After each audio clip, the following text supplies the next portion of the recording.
Pour le Sénégal cette fois-ci, parce que j'ai essayé un peu de faire une comparaison entre les données mondiales et celles du Sénégal pour la même agence de mesure d'audience.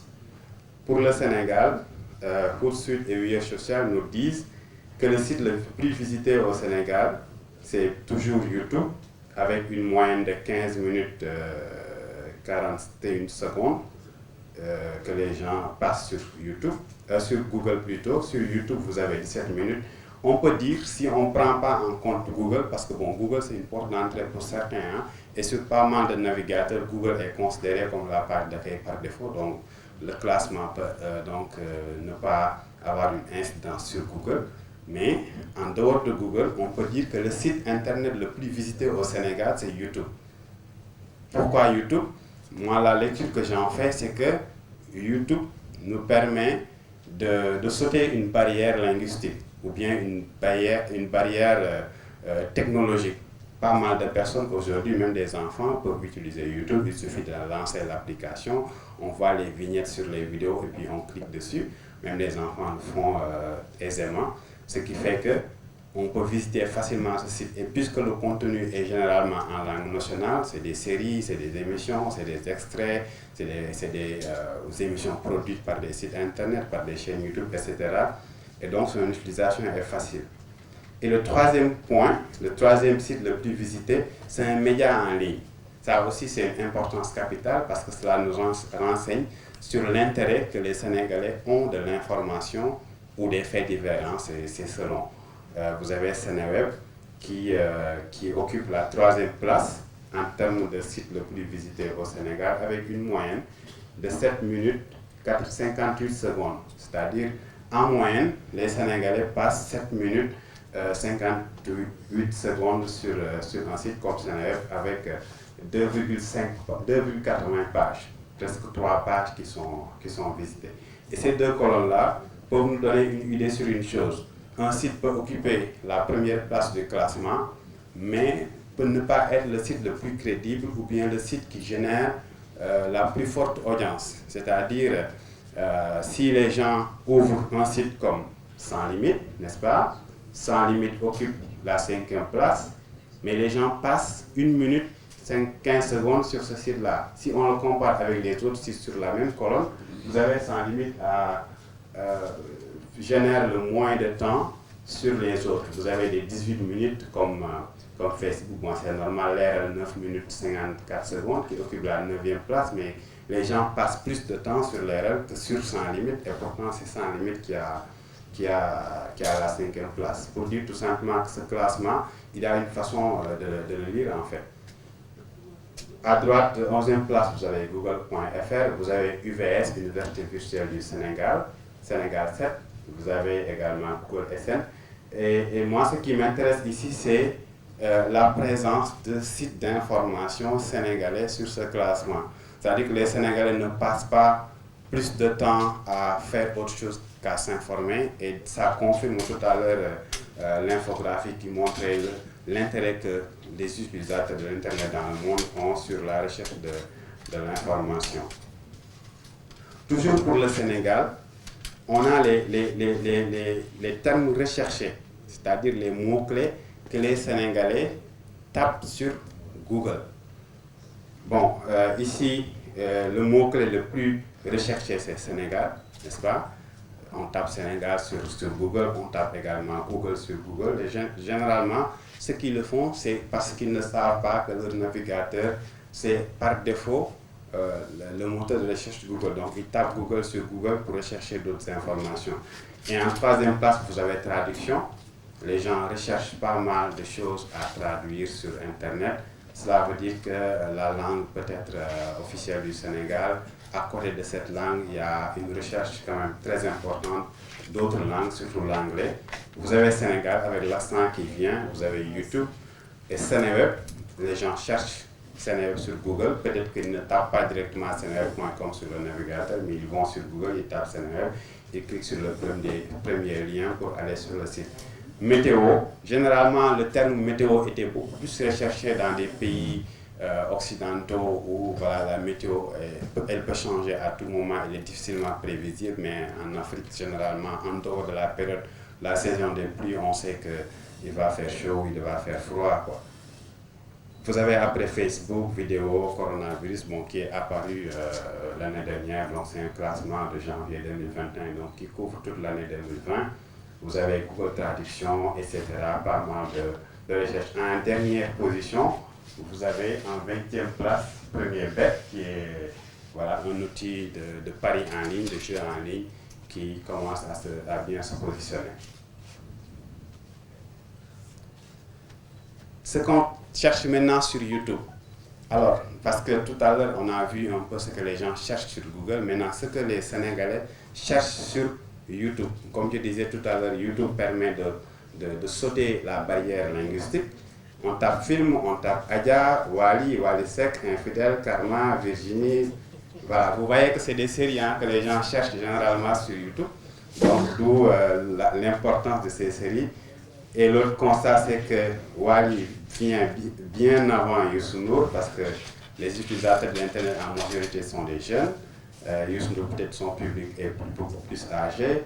Vous avez Major Adjor, c'est une série également, où du Petergo, Dip, Samba Peuzzi, qui sont des rappeurs, Dip et Samba, et Viviane aussi, chanteuse, musique, Adja 2020, Marichou. Donc si on devait faire des données, sortir des données sur un pourcentage, je ne l'ai pas fait, mais je pense qu'on pourrait atteindre les 70 à 80% des séries comparé aux autres types de contenus que les Sénégalais cherchent sur YouTube. Parce que sur les 20 qu'on a recensés ici, on a plus d'une dizaine quand même de mots-clés qui renvoient vers des séries, quoi.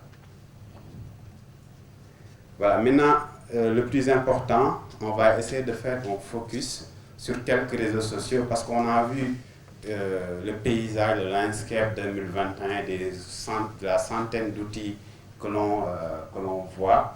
Mais maintenant, on va essayer de faire un focus sur 3 à 4 outils, Facebook, Twitter, LinkedIn, YouTube, Instagram, qui sont les outils les plus utilisés, que l'on soit un professionnel de l'information ou bien un simple usager. Il est important d'avoir une lecture, je pense, du vocabulaire pour ceux qui ne sont pas encore présents sur ces outils-là, de savoir quel est le jargon utilisé, quels sont les chiffres, toujours dans l'état des lieux. On commence par Twitter. Peut-être juste une question qui n'est pas sur Twitter, qui n'est pas encore sur Twitter dans la salle.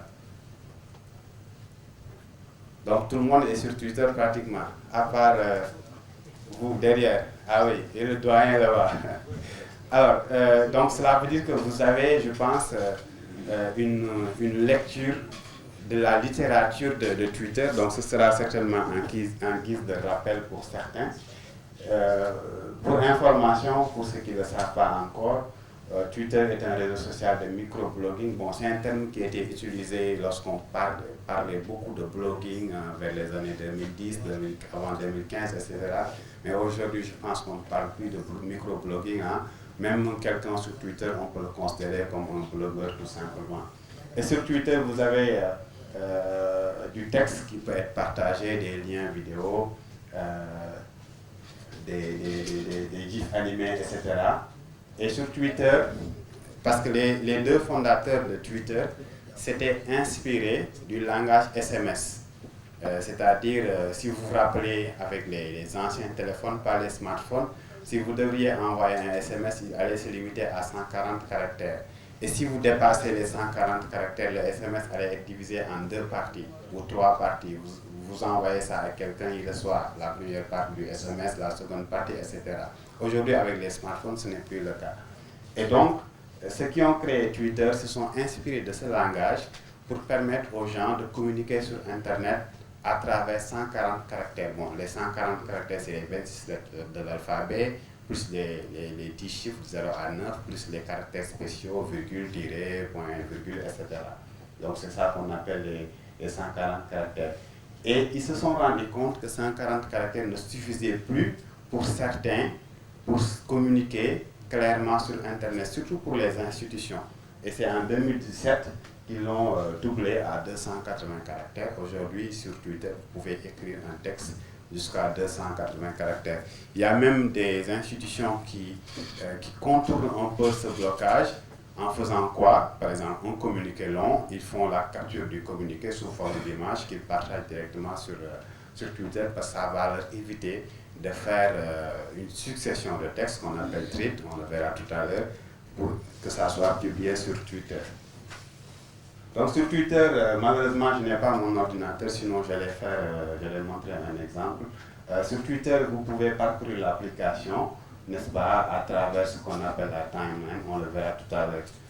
La seule contrainte, c'est que pour contribuer, pour écrire quelque chose sur Twitter, il faut obligatoirement un compte.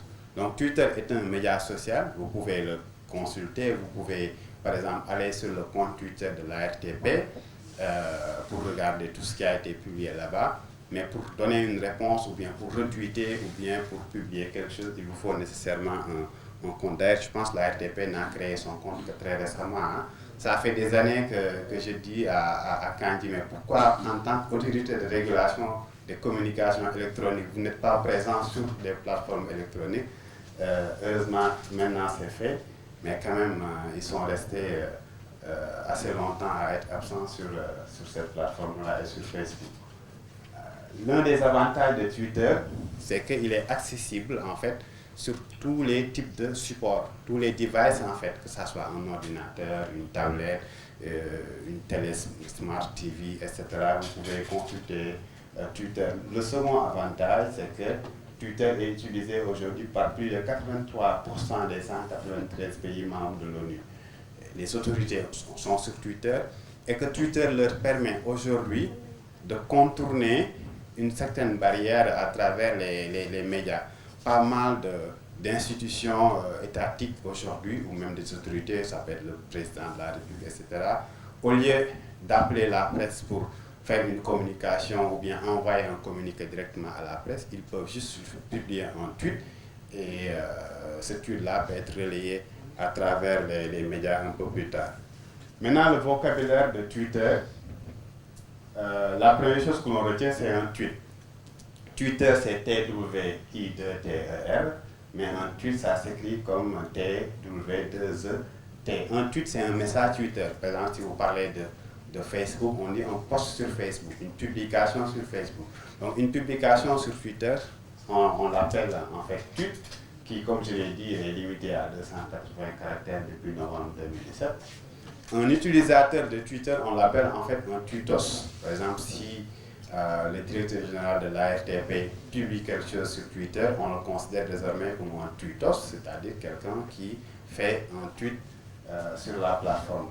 Et cet écosystème-là est appelé en fait tweetosphère, c'est-à-dire l'écosystème de Twitter, les tweets, les tweetos, donc les utilisateurs, les hashtags, tout ce que vous voyez sur Twitter, les spaces maintenant, c'est tout ça qu'on appelle la tweetosphère, comme la blogosphère. Avant, on utilisait très souvent ce terme-là, la blogosphère, pour faire allusion à l'écosystème des blogueurs et des blogs. Et la timeline, c'est le fil d'actualité qui est en fait utilisé sur Twitter. La timeline, c'est le fil que vous voyez, le fil d'actualité, comme sur Facebook. Dès que vous ouvrez l'application, ce que vous voyez, donc ce que vous pouvez scroller, c'est un terme qui est généralement utilisé, vous faites descendre un peu l'écran pour voir ce qui se passe là-bas. Donc, généralement, vous voyez le terme TL au lieu de timeline. Si quelqu'un écrit sur Twitter, bonjour la TL ou bien la TL 221 pour faire allusion à la timeline sénégalaise qui utilise Twitter au Sénégal. Et maintenant, le thread qui signifie une suite de tweets. Par exemple, si vous avez un texte assez long, vous devez faire une explication sur un sujet. Généralement, vous créez une conversation ou bien une succession de tweets. C'est ça qu'on appelle un thread. C'est-à-dire, vous écrivez là. Par exemple, si on devait reprendre le discours de Ousmane Gueye, président du Réchautique, pour le publier sur Twitter, puisque le discours fait une page ou un peu plus, donc il n'allait pas se résumer en 280 caractères. On allait créer un thread, c'est-à-dire on fait une première partie qui va se limiter à 200, peut-être 78 caractères, on met entre parenthèses 1, ensuite on met la seconde partie entre parenthèses 2 jusqu'à la fin du texte et on clique sur publier. Généralement, certains utilisateurs le font pour publier un contenu, parce qu'avant il fallait écrire un texte, faire une réponse à son propre texte, etc. Vous avez le retweet. Bon, le retweet, c'est tout simplement le partage. Hein. Par exemple, sur Facebook, lorsque vous voyez une publication, vous voulez la partager, vous cliquez sur partager, etc. Sur Twitter, c'est le terme retweet qui est utilisé. Parce que bon, sur Twitter, généralement, pas mal de termes ne sont pas traduits. Hein. On maintient le terme anglais. Peut-être juste ici, vous avez abonné sur Twitter en anglais, vous avez plutôt les followers, c'est-à-dire les gens qui vous suivent. Par exemple, sur mon compte Twitter, j'ai pratiquement 11 000, je pense, en 10 000 et quelques, près de 11 000 followers. Bon, je suis très loin de quelqu'un comme Pape Ismaël Dieng, hein, qui a un compte certifié, on le verra tout à l'heure, sur Twitter. Vous avez abonnement, c'est-à-dire les gens que vous suivez. Et généralement, ce qu'on constate, c'est que les institutions ne suivent pas un grand nombre de comptes. Généralement, par exemple, pour les présidents, les ministères, on les voit suivre maximum une dizaine de comptes. Hein? Ils se suivent entre eux. Voilà, par exemple, sur le compte du président Macky Sall, vous voyez, il peut suivre quelques homologues africains, internationaux. Ah oui, j'accélère, oui, d'accord. Quelques homologues, etc.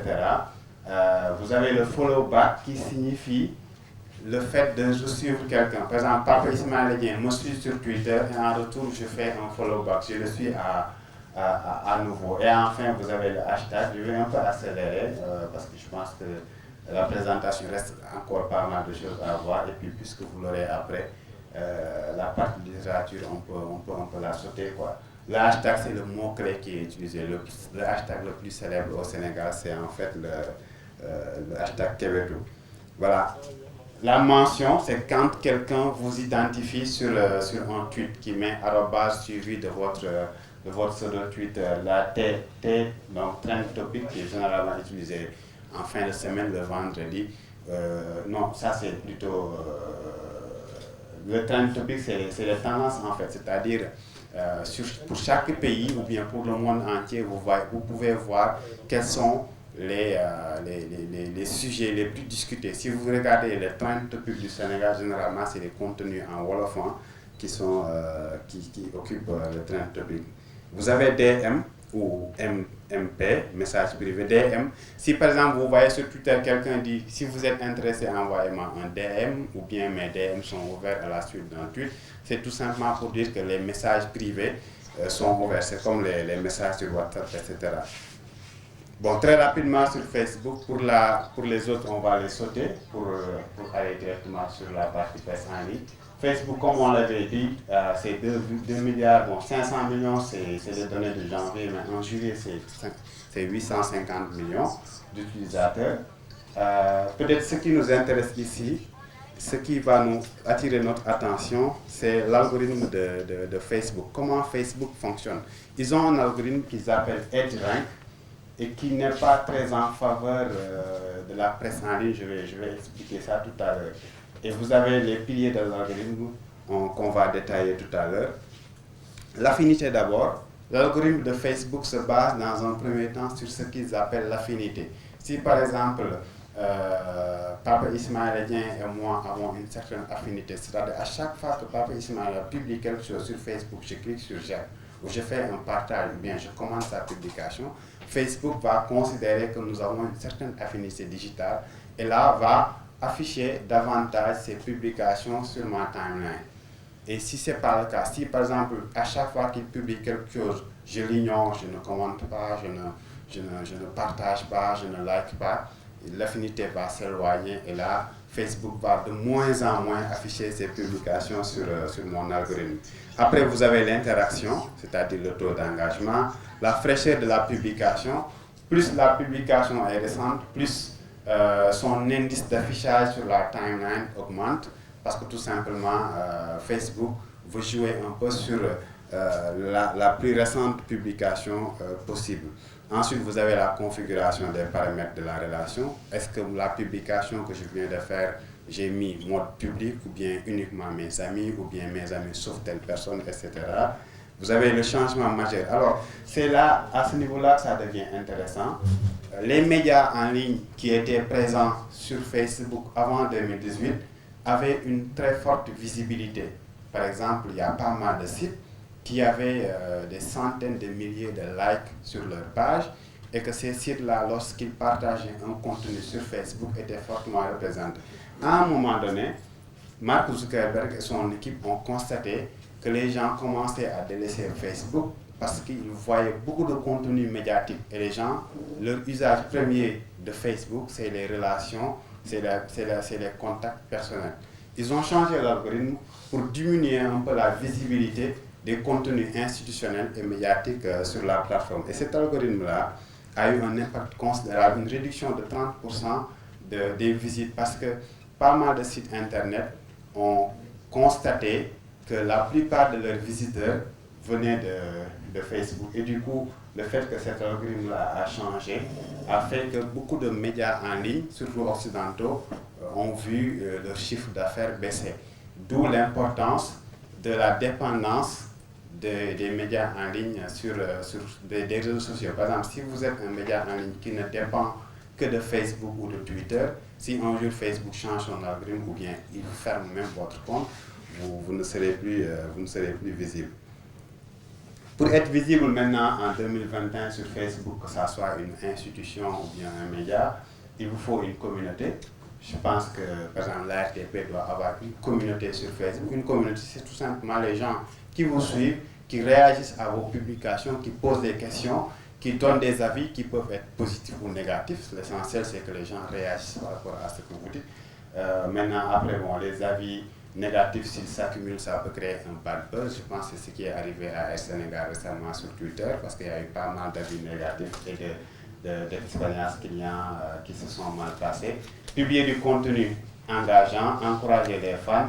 Et s'il s'agit d'entreprises ou d'institutions, ils peuvent également miser sur la publicité. Les bonnes pratiques, c'est la publication régulière, surtout pour les médias en ligne, le fait de publier régulièrement sur du contenu. Par exemple, moi, sur ma page, si je reste 3 mois sans publier un contenu, le jour où je me remettrai à publier du contenu, ce contenu-là ne sera pas très visible parce que Facebook a considéré que mon indice de notoriété a fortement baissé. Et puis le fait de publier du contenu court, c'est-à-dire 100 à 250 caractères, si un texte est hyper long, par exemple vous prenez un article du soleil.sn ou bien du quotidien national directement, la version papier, vous le mettez sur Facebook, un texte hyper long, les gens n'auront pas le temps de le lire. Après, maintenant, vous avez le moment de la publication aussi et le fait de consulter les tests. Voilà, donc pour le reste, je pense que je vais sauter cette partie-là, puisque vous aurez la documentation. Je vais enchaîner directement, vu que le temps ne joue pas trop en ma faveur. Je vais ouvrir la seconde présentation consacrée à la presse en ligne, et puis après on va entamer la partie questions-réponses. La radioscopie des médias en ligne au Sénégal. Donc c'est une présentation sur 3 parties, hein, la définition de la presse en ligne, les enjeux, les forces et faiblesses de la presse en ligne et le cas de la presse en ligne sénégalaise. Bon, si on doit définir c'est quoi la presse en ligne, je n'ai pas cherché loin, je me suis tout simplement basé sur le code de la presse, la loi 2017-27 du 13 juillet 2017 portant le code de la presse, parce que pendant la rédaction du code de la presse, des membres d'Appel, dirigés par Ibrahim Lissefay, ont participé dans cette rédaction, ont donné pas mal d'éléments qui ont été justement pris en compte dans la rédaction de ce code. Et donc, la presse en ligne, c'est tout simplement une entreprise de presse. Et là, une entreprise de presse est définie à travers les articles donc 40 et 41 et 42 du code de la presse. Et pour l'article 42, il existe 3 types d'entreprises de presse parce que effectivement, c'est un nouveau terme, entreprise de presse, qui est différent d'une entreprise classique de type SARL, par exemple. Vous pouvez bénéficier de certains avantages en tant qu'entreprise de presse. Donc, on a 3 catégories. L'entreprise de presse écrite, l'entreprise de presse de communication audiovisuelle, c'est les radios et les télés, et l'entreprise de presse en ligne. Par exemple, le terme entreprise de presse en ligne est consacré dans le nouveau code de la presse, ce qui fait qu'un site internet peut aller réclamer le statut justement d'entreprise de presse en ligne pour bénéficier de certains avantages, notamment fiscaux. Le support technologique, qui est le moteur en fait de la presse en ligne, est expliqué ainsi. Il y a d'abord le constat du boom technologique des années 2000, avec l'accessibilité des ordinateurs, avec la performance, la vitesse de connexion, etc. La prolifération des terminaux mobiles, le fait que les gens utilisent de plus en plus les téléphones à jouer en faveur de la presse en ligne. Et enfin, vous avez l'irréversibilité de la transition vers le numérique. On ne peut pas ne pas aller vers ça. La transition numérique est inévitable, donc du coup, la presse en ligne également va bénéficier de ça. La presse en ligne, qui est toujours une entreprise de presse, ce qu'il faut retenir, c'est que, contrairement à une croyance populaire, je dirais, le métier de presse en ligne, ce n'est pas Internet qui est juste un support, mais c'est plutôt le journalisme. C'est-à-dire, pour certains, le fait d'avoir un site Internet suffit pour devenir un média en ligne, un journal en ligne. Alors que le métier de journalisme, il ne change pas, que ce soit pour la presse écrite, la radio, la télé ou la presse en ligne.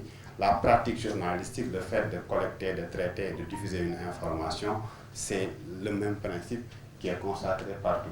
Donc les services annexes, donc source de profitabilité, la publicité, etc., et aussi l'entreprise, comme je disais tout à l'heure, c'est le même système. Les enjeux maintenant de la presse en ligne, il y a plusieurs éléments. La prospective donc, de création d'emplois, le fait d'avoir la possibilité de créer des emplois, il y a les nouveaux métiers qui apparaissent. Vous avez également le marché de la publicité online qui évolue. Par exemple, aux États-Unis, pour la première fois en 2019 ou 2020, on a vu la publicité en ligne dépasser celle de la presse classique. Je pense que les institutions investissent même au Sénégal de plus en plus dans la publicité en ligne, même si cette publicité en ligne ne passe pas forcément à travers la presse en ligne, mais plutôt par les réseaux sociaux, à travers des plateformes comme Google, etc. La participation à l'économie verte, l'innovation, la dématérialisation, c'est-à-dire le fait de ne plus imprimer du papier, on met le contenu directement sur Internet, etc. Les forces toujours, il y a le faible coût de production, il n'y a pas l'impression, il n'y a pas le transport, etc. Il y a l'instantanéité de l'information. Par exemple, on n'a plus besoin d'attendre le lendemain pour publier une information, on peut le faire instantanément. Il y a la mise à jour participative, il y a le user content generated dont je parlais tout à l'heure, etc. Les faiblesses maintenant, c'est un type de média nouveau, donc la jeunesse de la presse en ligne fait que c'est une faiblesse. Il y a le modèle économique qui n'est pas très robuste. Le modèle économique, c'est l'abonnement, c'est la publicité, c'est le sponsoring, qui n'est pas très fiable pour certains. Il y a l'absence de régulation claire. Bon, je l'ai mis entre parenthèses, parce que ça, on le disait avant le nouveau code de la presse, mais aujourd'hui, avec le nouveau code de la presse, il y a pas mal d'éléments qui sont pris en compte, même s'il y a pas mal de décrets d'application qui ne sont pas encore signés. Du coup, la régulation n'est pas totale. Il y a la facilité de création d'un site internet. Je peux créer un site d'information en 10 minutes. Donc il suffit d'acheter un nom de domaine, d'acheter un hébergement, de créer la page et c'est réglé. Mais le fait d'avoir le contenu fiable, c'est-à-dire qu'on est tous considérés comme des journalistes malheureusement, alors que voilà, un journaliste doit répondre à un certain nombre de critères et le nouveau code de la presse l'a également bien précisé. Il y a le problème de fiabilité des informations. Ici, il y a une confusion qui est faite entre la presse en ligne et les réseaux sociaux. À chaque fois dans les médias, dans les émissions, on dit c'est la presse en ligne qui l'a dit, etc. Alors que généralement, c'est sur les réseaux sociaux qu'on voit ça. Et l'effet viral également, le fait de faire du copier-coller un peu partout, de manière très sauvage pour certains, fait qu'effectivement, le contenu, la crédibilité du contenu est remise en question. Bon, une brève histoire, je vais aller très vite sur cette partie-là. Comme nous le savons tous, les sites d'information sont apparus à partir de 1996 avec des sites de médias classiques, Sud Online, Wolf.sn, ensuite il y a eu Le Soleil. La diaspora, c'était la principale cible. Et c'est en 1998 que Seneweb a été créé par un Sénégalais vivant aux États-Unis, Salam Fall. L'idée de départ, c'était de permettre aux gens de communiquer. C'était d'avoir un forum de discussion avant de devenir un portail. En 2003, vous avez eu Confidentiel SN, et puis après, vous avez des sites qui sont apparus. Et Appel a été créé en 2011, justement, pour organiser un peu ce secteur. Et maintenant, les formes que l'on voit, les formes de presse en ligne, vous avez d'abord les portails. Seneweb, par exemple, c'est un portail, même si Seneweb aujourd'hui, depuis, depuis 2012 ans, a une rédaction, fait comme un média, un journal carrément, une rédaction, un rédacteur en chef, du contenu journalistique, mais aussi continue à prendre du contenu d'autres organes, d'où l'appellation portail. Vous avez les journaux en ligne, par exemple Presse Afrique, dès le départ, était considéré comme un journal. La seule différence entre Presse Afrique et Sud Quotidien, c'est le papier, mais c'est un journal, il y a un directeur de publication, une rédaction, etc. Vous avez des formats hybrides, comme Dakar Actu, qui fait journal en ligne plus portail, comme Sénégal, IGFM. Vous avez les sites régionaux, comme Dar Info, Kolda News, la vie sénégalaise de notre ami Djibidem qui est là. Vous avez les sites spécialisés comme Social Network qui traite des questions sur le numérique, Econet qui traite des questions d'économie, Vivre Afrique qui traite des questions sur le développement durable. Le financement de la presse en ligne, je pense que c'est l'avant-dernier slide. La presse en ligne, généralement, est créée sur fonds propres. Par exemple, Lissa Faye vient à travers donc, son argent, avec son argent propre pour créer son site internet. Et c'est rarement le cas pour, avec le concours de l'État ou une banque. Et les médias en ligne vivent essentiellement de la publicité. Comme je disais tout à l'heure, les trois modèles économiques les plus connus pour la presse en ligne, c'est la publicité classique. Par exemple, ARTP veut faire une campagne de communication, achète une bannière sur le site Dakar Actu, c'est une publicité. Ou bien Dakar Actu crée un système d'abonnement, ce qui est quasiment inexistant au Sénégal. Je connais un seul site qui le fait, c'est senenews.com, qui a une partie abonnement où les gens s'abonnent pour lire du contenu, comme c'est le cas sur Jeune Afrique ou Le Monde ou New York Times. Et enfin, vous avez les AdSense qui viennent de Google. Il y a les régies publicitaires, voilà, les ONG aussi qui peuvent accompagner la presse. Et enfin, vous avez la subvention à la presse, ce qu'on appelle l'aide à la presse jusqu'à cette année, qui est aujourd'hui devenu le fonds d'appui et de développement de la presse. Aujourd'hui, vous avez près de 3 millions de visiteurs. L'avantage de la presse en ligne, c'est qu'il y a plus de visiteurs des médias en ligne que d'acheteurs de journaux. Parce que l'ensemble des tirages quotidiens, pour certains, ne dépasse pas les 200 000 exemplaires, entre 100 000 et 150 000, merci Lissa. Et donc, sur Internet, vous avez pratiquement 3 millions de visiteurs. Et là, vous avez une évolution, justement, des activités d'appel jusqu'en 2007 avec l'intégration des recommandations dans le nouveau code de la presse.